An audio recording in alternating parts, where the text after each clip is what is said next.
Kuri Ezobu aho tubagezaho inkomoko y'ibintu bitandukanye.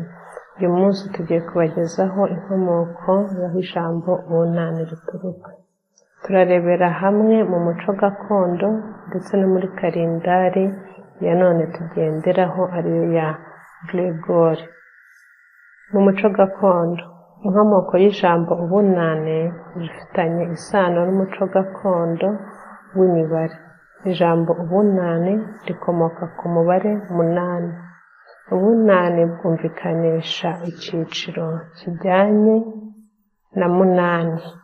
Mu muco gakondo, ubunani bwari izina rijyanye n'umubare wa 8 mu kubara amezi. Ubunani bwajyanishwaga n'igihe cyo kurangiza isarura no gutangira iminsi mikuru.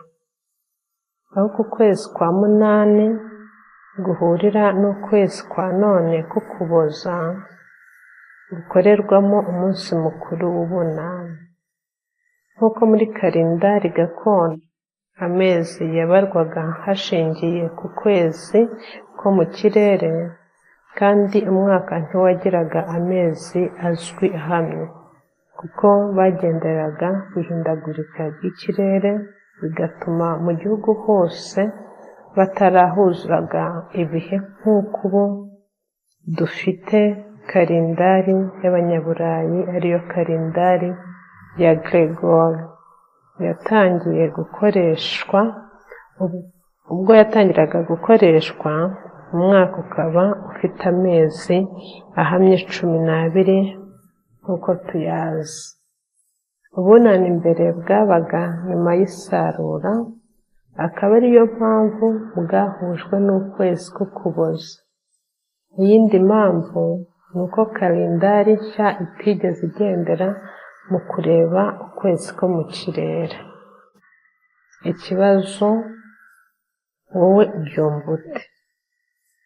Kuba abakera baragenderaga ku kirere mu bijyanye no guhindagurika